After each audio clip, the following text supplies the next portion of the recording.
नमस्कार, स्वागत है आपका बड़ी खबर में। मैं हूं आपके साथ अंकिता पाल। इस बुलेटिन में हम बात करेंगे दिन की 4 बड़ी खबरों की। पहली खबर कलायत से है, जहां पर बीजेपी की विजय संकल्प रैली का आयोजन किया गया, जिसमें सीएम सैनी ने शिरकत की है। दूसरी खबर पंचकुला से है, जहां पर सीएम सैनी चुनाव प्रचार के लिए पहुंचे। साथ ही ज्ञान चौहान के परिवार से मिलकर पीड़ित परिवार से मुलाकात की है।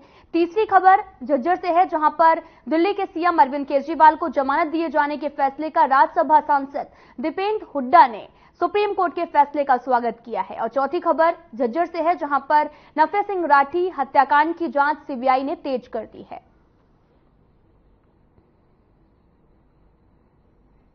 आप 4 बड़ी खबरें देख सकते हैं। पहली खबर विजय संकल्प रैली की है, जहां पर सीएम सैनी ने भाषण दिया है और साथ ही दूसरी खबर संबोधित किया है। और दूसरी खबर बीजेपी कार्यकर्ता के घर पहुंचे हैं सीएम। और तीसरी खबर केजरीवाल की जमानत पर दीपेंद्र हुड्डा का बयान सामने आया। और चौथी खबर नफे सिंह राठी हत्याकांड में सीबीआई की जांच भी अब तेज हो गई है।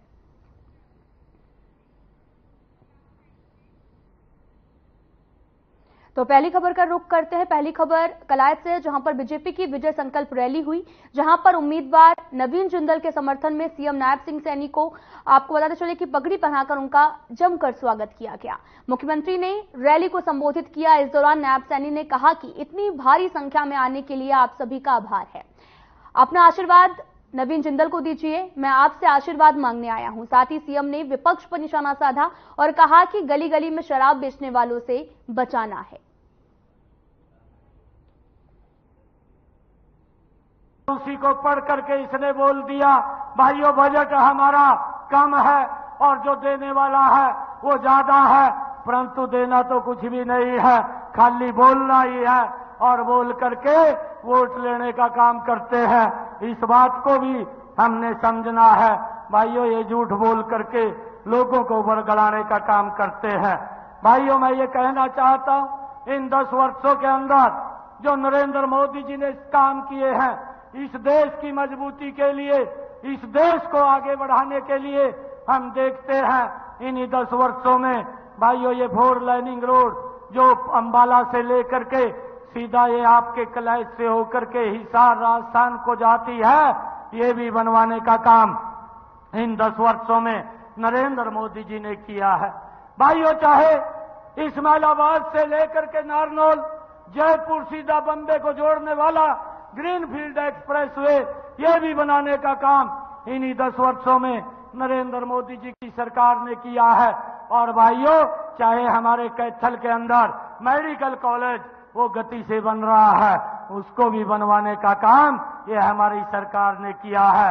चाहे भगवान श्री कृष्ण संस्कृत विश्वविद्यालय बनाने का काम भी इन्हीं 10 वर्षों में हमारी सरकार ने किया है। चाहे भगवान आयुष विश्वविद्यालय भाइयों बनाने का काम इन्हीं 10 वर्षों में हमारी सरकार ने किया है। मुझे ये कहते हुए बड़ा गर्व भी हो रहा है कि आने वाले दिनों में जो हमारे रेलवे स्टेशन है, चाहे वो कलायत का है, कैथल का है, कुरुक्षेत्र का है, अंतर्राष्ट्रीय मानकों के ऊपर बन करके ये तैयार हो जाएंगे। भाइयों, ये निर्णय भी आदरणीय प्रधानमंत्री जी ने लिया है और उसका बजट भी ये अमृत स्टेशन के रूप में भाइयों जारी करने का काम ये हमारी सरकार ने किया है। और भाइयों, चाहे रेलवे का 100% इलेक्ट्रीफाई करने का काम भी हमारी सरकार ने किया है। मात्र कांग्रेस के 50-55 सालों 60 सालों में ये 20,000 किलोमीटर इलेक्ट्रीफाई थी। आज 10 वर्षों के अंदर ये 100% करने का काम ये नरेंद्र मोदी की सरकार ने किया है। और भाइयों, देश के लोगों को भाइयों वंदे भारत जैसी ट्रेन अंतर्राष्ट्रीय सुविधाओं से सुसज्जित भी देने का काम ये नरेंद्र मोदी की सरकार ने किया है। चाहे देश के अंदर एम्स बनाने की बात हो, भाइयों 24 नए एम्स बना करके देश को समर्पित करने का काम भी इन 10 वर्षों में नरेंद्र मोदी की सरकार ने किया है। भाइयों, आज देश गति से आगे बढ़ रहा है। आज चाहे प्रधानमंत्री वह फसल बीमा योजना है, उसके माध्यम से भी 12,500 करोड़ रुपया किसान के खाते में अगर फसल का खराबा हुआ है पहुंचाने का काम भी इन 10 वर्षों के अंदर हमारी सरकार ने किया है। भाइयों, मुझे एक खुशी है, जितने कार्य नरेंद्र मोदी जी ने 10 वर्षों में किए हैं, ये कांग्रेस ने 55-60 सालों में नहीं किए हैं। देश को जो गति विकास की दी है, आज अंतर्राष्ट्रीय स्तर के ऊपर भारत का नाम है। भाइयों, हम देखते हैं 2014 से पहले जब कांग्रेस की सरकार थी, भाइयों दुनिया बोलती थी, भारत सुनता था। आज इन 10 वर्षों के अंदर भारत बोलता है, दुनिया सुनती है। भाइयों, ये तब्दीली इस देश के अंदर इन 10 वर्षों के अंदर आई है। आज चाहे नौकरी की बात करें, ये कांग्रेस के लोग भाइयों किस प्रकार से नौकरी देते थे। भाइयों, एक एक नौकरी के लिए चक्कर काटने पड़ते थे, माँ बाप को चक्कर काटने पड़ते थे, गांव के लोग मिलकर के जाते थे, मंत्री विधायक मुख्यमंत्री के पास जाते थे, परंतु अब जाने की जरूरत नहीं है।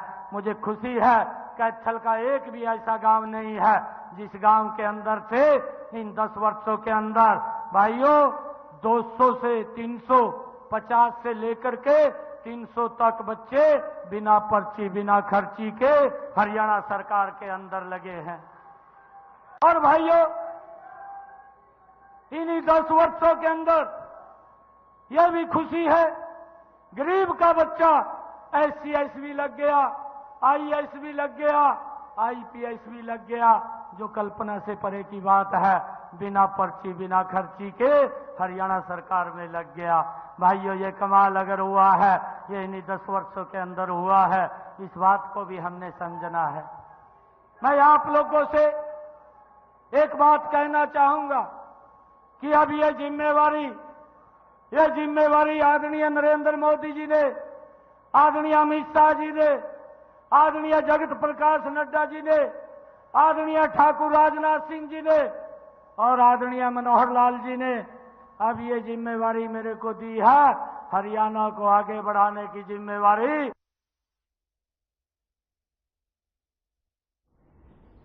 तो बढ़ते हैं दूसरी खबर की तरफ। सीएम नायब सिंह सैनी चुनाव प्रचार के लिए पंचकुला पहुंचे, जहां जगह जगह उन्होंने चुनाव प्रचार भी किया है। इस दौरान विधानसभा बीजेपी के वरिष्ठ कार्यकर्ता ज्ञान चौहान की स्वर्गवास होने पर उनके परिजनों को सांत्वना भी दी, उनके निवास पहुंचे। इस अवसर पर हरियाणा विधानसभा अध्यक्ष एवं स्थानीय विधायक ज्ञानचंद गुप्ता और जिला अध्यक्ष दीपक शर्मा भी मौजूद रहे हैं। पूरे हरियाणा प्रदेश के अंदर हर बूथ हर गांव अभियान के तहत नरेंद्र मोदी जी ने जो 10 वर्षों में काम किए हैं, उन सब कामों को लेकर के जो एक योजनाबद्ध तरीके से व्यक्ति तक लाभ पहुंच रहा है, उन सब की चर्चा करते हुए और जो देश के अंदर पिछले 10 वर्षों में एक देश का नई दिशा में गति से विकास हुआ है, जिसकी लोग चर्चा भी करते हैं और देश की समस्याओं का समाधान हुआ है। देश की समस्याओं के साथ साथ दुनिया में भारत का सम्मान ऊंचा करने का काम इन 10 वर्षों में नरेंद्र मोदी की सरकार ने किया है।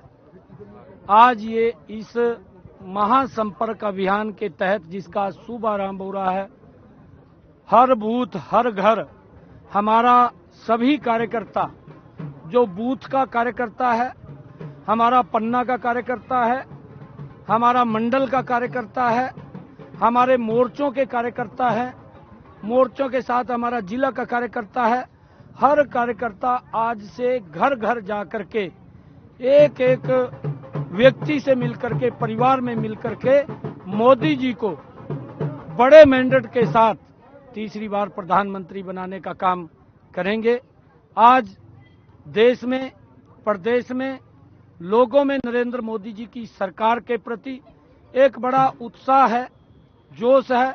मोदी जी ने ईमानदारी से सेवा काम किए हैं और देश के गरीब व्यक्ति तक योजनाबद्ध तरीके से लाभ पहुंचाने का काम किया है। अगर हम देखें इन 10 वर्षों में बातें कम और काम ज्यादा हुआ है। कांग्रेस की सरकार के अंदर घोषणाएं होती थी और घोषणाएं वो करते थे, परंतु वो लागू नहीं होती थी, खाली घोषणाएं रह जाती थी। 1970 के दशक में इंदिरा गांधी ने गरीबी हटाओ का नारा दिया। 35 वर्षों तक कांग्रेस वोट लेती रही, गरीबी नहीं हटी। फिर उसके बाद राजीव गांधी जी आए, उन्होंने पल्ला झाड़ लिया बोल करके कि मैं तो दिल्ली से 1 रुपया भेजता हूं, पंचकुला में 15 पैसा लगता है। वो भी गरीबी को नहीं हटा पाए, भ्रष्टाचार होता रहा। परंतु जब मोदी जी इस देश के प्रधानमंत्री बने, 1 रुपया दिल्ली से भेजते हैं और हमारी डबल इंजन की सरकार उसको 1.25 रुपया करके लोगों के वेलफेयर के लिए खर्च करती है। आज देख रहे हैं, आज जिस प्रकार से रोड्स का जाल बिछा है, आज एजुकेशन के अंदर यूनिवर्सिटीज बनी हैं, मेडिकल कॉलेजेस बने हैं और आज एम्स बने हैं। एम्स के साथ साथ देश में रेलवे की कनेक्टिविटी मजबूत हुई है, एयर कनेक्टिविटी मजबूत हुई है, देश की समस्याओं का समाधान हुआ है। चाहे धारा 370 थी, लंबे समय तक देश उसको जूझ रहा था, उससे प्रताड़ित था, परंतु कांग्रेस ने कभी भी उस समस्या का समाधान नहीं किया। भगवान श्री राम के भव्य मंदिर की बात हो, कांग्रेस इनके ऊपर राजनीति करती रही है और लोगों को डरा करके वोट बटोरने का काम करती रही है। परंतु मोदी जी ने उस धारा 370 को समाप्त करके देश को एक राष्ट्र, एक संविधान, एक निशान देने का काम नरेंद्र मोदी जी ने किया। भव्य श्री राम का मंदिर भी इसी 10 वर्षों के अंदर बन करके लाखों श्रद्धालु अपने भगवान श्री राम के वहां पर जाकर के शीश नवाने का काम कर रहे हैं। ये लंबे समय तक राजनीति कांग्रेस करती रही, परंतु उसके ऊपर विराम लगाने का काम नरेंद्र मोदी जी ने किया है। और उसके बाद भी मैं बताना चाहता हूं कि इतने काम जो किसान को प्रधानमंत्री किसान सम्मान निधि है, फसल बीमा योजना है, तमाम ऐसी योजनाएं हैं कि जिनका लाभ हर व्यक्ति तक पहुंच रहा है। ऐसी खबर पर ज्यादा जानकारी के लिए हमारे साथ हमारे संवाददाता ओपी शर्मा जुड़ चुके हैं। ओपी, आपसे ये जानना चाहेंगे कि आज सीएम नायब सिंह सैनी ने पंचकुला और कलायत में जनसभा को संबोधित किया। इस दौरान उन्होंने जमकर कांग्रेस पर निशाना साधा है। देखिए अंकिता, अगर हम मुख्यमंत्री नायब सैनी के कार्यक्रमों की बात करें तो आज से हरियाणा में भारतीय जनता पार्टी ने हर बूथ हर घर का एक नारा शुरू किया गया, जिसके तहत पार्टी के बूथ लेवल तक के जितने भी कार्यकर्ता है, पार्टी के जितने भी बाकी कार्यकर्ता हैं, वो सभी जो घर घर बूथ स्तर के जो कार्यकर्ता है या बाकी बड़े नेता है वो घर घर जाएंगे और 10 साल के दौरान प्रधानमंत्री नरेंद्र मोदी और हरियाणा की बीजेपी सरकार में जो काम हुए हैं उनके बारे में जो लोगों को कहीं ना कहीं जागरूक करेंगे। इस दौरान उनकी जो भी समस्याएं हैं उनको भी सुना जाएगा और जहां तक समाधान भी करने की जो कहीं ना कहीं कोशिश की जाएगी। तो मुख्यमंत्री नायब सैनी आज करना जो पंचकुला के राजीव कॉलोनी में गए थे, वहां पर उन लोगों की समस्याएं थी, डोर टू डोर वो घर घर गए और प्रधानमंत्री और हरियाणा की बीजेपी की सरकार के 10 साल की कार्यकाल जो है उनसे रूबरू कराया। वहीं अगर हम क्लाइट की बात करें तो भारतीय जनता पार्टी ने एक टारगेट रखा हुआ है कि 15 मई से पहले प्रदेश के सभी विधानसभा हलकों के अंदर जो रैलियां करी और माना जा सकता है कि मुख्यमंत्री करीबन 60 के आसपास जो हलकों को वो कवर कर चुके हैं। एक दिन में 2 से 3 हलकों में जो है मुख्यमंत्री नायब सैनी जा रहे हैं। तो इसी के चलते आज की जो कलायत की रैली थी वो उसमें शिरकत किया। तो कहीं ना कहीं भारतीय जनता पार्टी को लग रहा है कि जैसे जैसे चुनाव आ रहा है अभियान जो तेज करना पड़ेगा और फिर जो अब कुछ ही दिन में उम्मीद की जा रही है कि 16 तारीख को जो भारतीय जनता पार्टी के वरिष्ठ नेता और केंद्रीय गृह मंत्री अमित शाह हैं, उनका भी जो है वो 3 रैलियां 16 तारीख से जो है वो प्रस्तावित हो गई हैं और कुछ आज शाम तक उम्मीद है कि उनका शेड्यूल जो है जारी कर दिया जाएगा। और इसके बाद प्रधानमंत्री नरेंद्र मोदी की रैलियों को लेकर भी अभी पार्टी का जो शीर्ष नेतृत्व है उसके अंदर भी माथापच्ची जो कहीं ना कहीं चल रही है। जरूरत के हिसाब से उम्मीद की जा रही है उनको जो बुलाया जाएगा। लेकिन जहां तक अगर बात माने प्रधानमंत्री नरेंद्र मोदी की रैली तो वो सिरसा, रोहतक, हिसार, सोनीपत इनके अंदर उनकी शायद एक प्रस्तावित रैली की सुनने की बात आ रही है। और कांग्रेस के ऊपर इस वक्त भारतीय जनता पार्टी पूरी तरीके से हमलावर है। जिस तरीके के बयानबाजी के अंदर में हो रही है, जैसे कि फारूक अब्दुल्ला ने बयान दिया, उन सभी बयानों को भुलाने की पार्टी जो पूरी तरीके से जो कोशिश कर रही है। और दूसरी बार हरियाणा में 10 की 10 लोकसभा जीतने की भारतीय जनता पार्टी की तैयारी है। जी ओपी, आपसे ये भी जानना चाहेंगे कि हर बूथ हर घर तक बीजेपी ने एक अभियान चलाया, ये अभियान 2 दिन तक ही है, तो कितनी एरिया को ये कवर करने वाला है? देखिए अंकिता, अगर हम भारतीय जनता पार्टी की बात करें तो भारतीय जनता पार्टी ने बूथ स्तर तक कार्यकर्ता तैयार किए हुए। इसके बाद अगर लिस्ट की बात करें तो इन्होंने पन्ना प्रमुख तक जो है बनाए हुए। हर बूथ के ऊपर इनके आमतौर पर 10 से 15 जो है कार्यकर्ता मिल जाते हैं। वो कार्यकर्ता घर घर जाएंगे, इनके साथ किसी एक सीनियर जिला स्तर के, राज्य स्तर के या राष्ट्रीय स्तर के किसी एक नेता की जिम्मेवारी जो लगा दी जाएगी। तो जिस तरीके से मुख्यमंत्री ने आज जो पंचकुला में जो हर घर हर बूथ कार्यक्रम में शिरकत की, इसी तरीके से प्रदेश के बाकी हिस्सों में भी अलग अलग नेताओं ने जो कहीं ना कहीं शिरकत की होगी। इसका मकसद कहीं ना कहीं लोगों के बीच पहुंचना है। पार्टी के जो बूथ स्तर तक के कार्यकर्ता हैं, जो पन्ना प्रमुख हैं, मंडल प्रमुख हैं, जिला कार्यकारिणी है, मंडल कार्यकारिणी है, ब्लॉक कार्यकारिणी, उन सभी के जितने भी जो पार्टी के कार्यकर्ता हैं वो एक्टिव हों और वो घर घर जाए और ज्यादा से ज्यादा वोट बटोरे। क्योंकि भारतीय जनता पार्टी ने 400 पार का नारा दिया, तो ऐसे में भारतीय जनता पार्टी एक काडर बेस्ड पार्टी है जिसका जो काम है मीटिंगों का दौर जो सारे साल जो चलता रहता है। तो उसी के तहत ये जो प्रोग्राम किया है, मुख्यमंत्री नायब सैनी खुद लोगों के बीच में घर घर गए और उसके बाद उन्होंने जो है अपनी सरकार के 10 साल की कार्य प्रणाली, फैसले और जो घोषणाएं की उनके बारे में लोगों को अवगत करवाया है। जी, अगर बात की जाए कलायत की, तो सीएम वहां पर भी पहुंचे थे, उन्होंने नवीन जिंदल के पक्ष में वोटिंग की अपील भी की, तो वहीं दूसरी तरफ उन्होंने आम आदमी पार्टी पर जमकर निशाना साधा और वहीं कांग्रेस पर भी जमकर निशाना साधते हुए नजर आए। देखिए अंकिता, अगर हम कलायत रैली की बात करें तो इस तरह की रैलियां हर रोज आमतौर पर 1 से 2 रैलियां पूरे प्रदेश में कहीं ना कहीं होती रहती है। कल अगर हम रविवार की बात करें तो मुख्यमंत्री नायब सैनी जो है वो करनाल के दौरे पर अपनी खुद की विधानसभा उपचुनाव जो लड़ रहे हैं उसका जो कहीं ना कहीं प्रचार करेंगे। कलायत रैली में जो एक आरोप जो विपक्षी पार्टी को आरोप लगाए वो जाहिर सी बात है, एक सियासी पहलू है और कहीं ना कहीं भारतीय जनता पार्टी चाहेगी कि जो आम आदमी पार्टी है गठबंधन के प्रत्याशी सुशील गुप्ता है उनको शिकस्त दी जाए, सिंह चौटाला से लड़ रहे उनको शिकस्त दी जाए।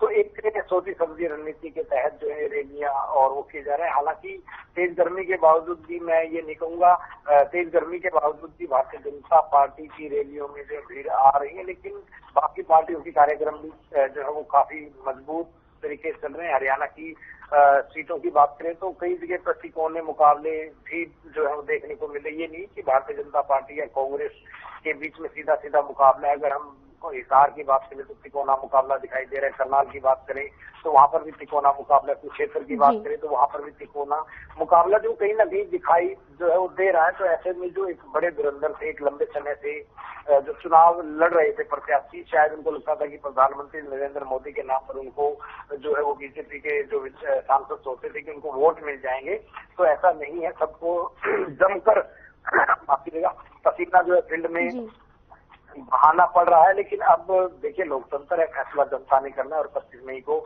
जनता इन सभी जो 297 के आसपास जो प्रत्याशी हरियाणा में चुनाव लड़ रहे हैं इनकी किस्मत को जो है ईवीएम में बंद कर दी और जब 4 जून को काउंटिंग होगी तब इन सबके भाग्य का ताला खुलेगा और जनता किसके सर प्रसाद रखेगी ये सभी बताते हैं। जी ओपी, आपसे ये भी जानना चाहेंगे, अगर सरकार की बात कर ले तो अल्पमत से आई सरकार में अब ये भी दावा किया जा रहा है बीजेपी की तरफ से कि जेजेपी के 3 विधायक उनके पाले में आ सकते हैं।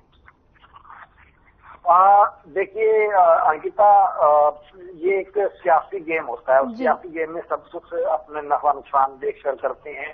अगर भारतीय जनता पार्टी या फिर मुख्यमंत्री नायब सैनी कह रहे हैं तो कहीं ना कहीं सच्चाई हो सकती है, क्योंकि जेजेपी के कुछ अगर विधायकों की बात करें, करीबन आधे विधायकों की बात करें, देवेंद्र बबली की बात करें, बरवाला से जोगीराम सिहाग की बात करें, शाहबाद से रामकरण काला की बात करें या नारनौल भगते से दादा राम कुमार गौतम की बात करें, तो ये कुछ विधायक 1-2 विधायक और को अगर मिला लें तो करीबन 5-6 ऐसे विधायक हैं जो कहीं ना कहीं पार्टी के प्रचार में दिखाई नहीं दे रहे हैं और कुछ ऐसे विधायक भी हैं जिसमें जोगीराम सिहाग की हम बात करें, रामकरण काला की बात करें तो वो कांग्रेस या भारतीय जनता पार्टी के पक्ष में जो है वो कहीं ना कहीं प्रचार करें। तो और कुछ विधायक जो है वो पायलट है, जैसे रामकुमार गौतम है, जो हालांकि वो उप मुख्यमंत्री दुष्यंत चौटाला के काफी आलोचक रहे हैं और उनकी काफी आलोचना करते रहते हैं, लेकिन इस वक्त वो चुप बैठे हैं। कहीं ना कहीं वो अपने बेटे की राजनीति को देखते हुए कोई फैसला लेना चाहते हैं। यदि कांग्रेस या भारतीय जनता पार्टी में किसी भी तरफ से अगर टिकट मिलने का एक अश्योरेंस मिलता है तो शायद एक उम्मीद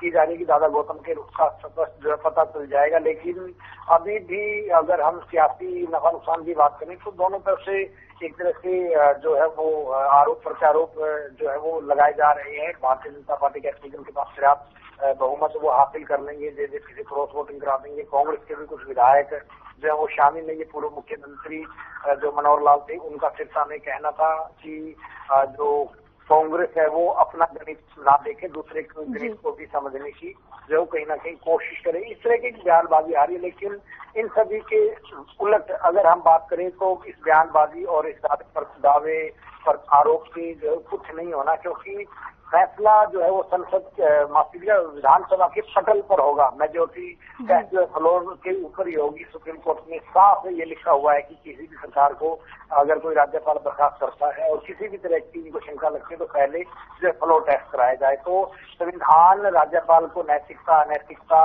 या अलग तरीकों से फैसला करने के बिल्कुल भी आदेश जो नहीं देता है। राज्यपाल जो है तो तथ्य के ऊपर फैसला जो है वो करेंगे, लेकिन अब कितना तथ्य उनके सामने विपक्ष पेश कर पाता है और कितना उनको सेटिस्फाई कर पाता है, ये उनके ऊपर डिपेंड करता है। राज्यपाल एक संवैधानिक जो है एक संस्था है जिसका काम जो है वो सरकार को चलाने के लिए किया गया और सही मायने में किसी भी राज्य का मुखिया राज्यपाल होता है।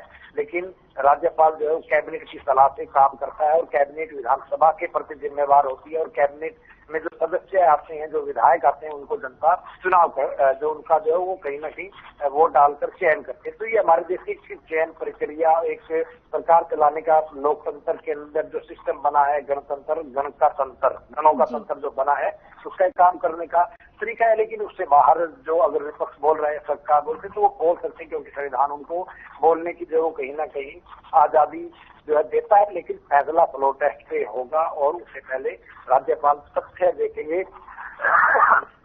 और तथ्य देखने के बाद वो क्या सरकार को मेजोरिटी टेस्ट करने के लिए कहते हैं या नहीं कहते हैं, ये देखने वाली बात। जी ओपी, ये तो रही बात फ्लोर टेस्ट की। आपसे ये भी जानना चाहेंगे कि जैसा कि आपने मुझे बताया कि 16 तारीख को अमित शाह का दौरा होने वाला है, तो कितना वोटिंग पर असर पड़ेगा अगर ये दौरे होते हैं? प्रधानमंत्री नरेंद्र मोदी करेंगे और अमित शाह जी करेंगे। देखिए अंकिता, अगर हम जो केंद्रीय गृह मंत्री के दौरों की बात करें तो अभी इस बात की पुष्टि जो नहीं हुई है, लेकिन उम्मीद की जा रही है कि शाम तक जो उनके दौरों की पुष्टि हो जाएगी। और जहां तक बात उनके आने का सवाल है तो जाहिर सी बात है, एक देश की सरकार में 2 नंबर की हैसियत रखने वाले शख्स, धारा 370 अनुच्छेद 370 को हटाने में अहम भूमिका निभाने वाले अमित शाह के आने से कहीं ना कहीं फर्क तो पड़ेगा। उनका एक बोलने की शैली और उनके जो कहने का और आरोप लगाने का, विपक्ष को घेरने का जो एक अलग ही एक उनकी स्टाइल है, कार्यशैली है, तो उससे फर्क पड़ेगा। लेकिन कितना फर्क पड़ेगा ये तो हम कह नहीं सकते। अभी प्रधानमंत्री नरेंद्र मोदी की जो है वो रैलियां भी होने वाली हैं, लेकिन सिर्फ हम बीजेपी की तरफ नहीं देखना चाहिए। अभी राहुल गांधी का भी दौरा होना है, सोनिया गांधी का भी दौरा होना है, प्रियंका गांधी का भी दौरा होगा, जो नेता पार्टी के राष्ट्रीय अध्यक्ष खड़गे हैं उनका भी जो दौरा होना, कांग्रेस के भी बड़े नेता आएंगे। दोनों तरफ की जो सुप्रीम लीडरशिप है वो कहीं ना कहीं चुनाव में आएगी और उसके बाद जो चुनाव का माहौल जो पूरी तरीके से गर्म होगा। एक सियासत जो देखने की मिलेगी, आरोप प्रत्यारोप होंगे, बयानबाजी होगी, एक दूसरी कमियां निकाली जाएगी और जनता को जो अच्छा लगेगा जनता वही फैसला करेगी। 2019 में हरियाणा में बीजेपी को 10 की 10 सीटें मिली थी। अगर उससे पहले 2014 की बातें करें तो कांग्रेस को 1 सीट और कांग्रेस को 2 सीटें और इनेलो को 2 सीटें और कांग्रेस को 1 सीटें मिली थी। 7 पर भाजपा कब्जा हुआ था। उससे पहले अगर हम 2009 की बात करें तो 9 सीटें कांग्रेस के पास थी, 1 सीट हरियाणा दलित कांग्रेस के भजन लाल जो पूर्व मुख्यमंत्री वो बने थे। 2009 में भारतीय जनता पार्टी का जो खाता भी जो नहीं खुला था, लेकिन ठीक है, अब देखते हैं क्या चुनाव करती है जी। अब देखना ये कि हाँ, लेकिन अगर भारतीय जनता पार्टी अपना इतिहास दोहरा पाती है तो चौथी बार ऐसा होगा जब किसी भी पार्टी को मतलब एक पार्टी का सभी 10 सीटों के ऊपर जो हो कब्जा हरियाणा में रहने वाला है। तो अभी इंतजार करेंगे जनता के जो ईवीएम का बटन दबाने और उसकी काउंटिंग तक हमें इंतजार करना पड़ेगा। जी ओपी शर्मा जी, आपका बहुत बहुत धन्यवाद तमाम जानकारी देने के लिए। तो बढ़ते हैं अगली खबर की तरफ। आपको बताते चले कि सीएम अरविंद केजरीवाल की जमानत दिए जाने के फैसले का राज्यसभा सांसद दीपेंद्र हुड्डा ने स्वागत किया है। उन्होंने कहा कि इस फैसले की जितनी सराहना की जाए उतनी कम है। उन्होंने ये भी कहा कि उम्मीद है कि अरविंद केजरीवाल के जेल से बाहर आने के बाद निश्चित तौर पर इंडिया गठबंधन के चुनाव प्रचार को मजबूती भी मिलेगी। उन्होंने एक बार फिर से केंद्र की मोदी सरकार को निशाने पर लिया और कहा कि मोदी सरकार ने विपक्ष की आवाज को दबाने के लिए हमेशा सरकारी एजेंसियों का दुरुपयोग भी किया है।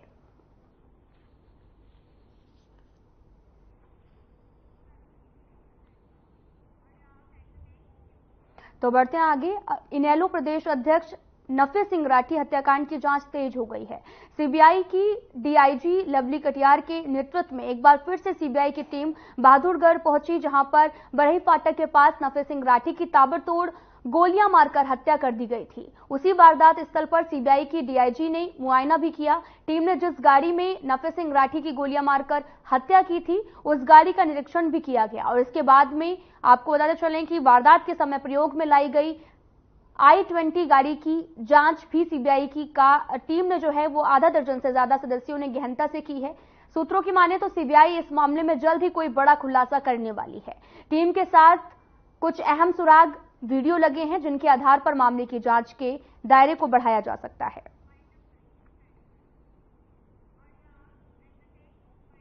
फिलहाल इस वीडियो में इतना ही। नमस्कार।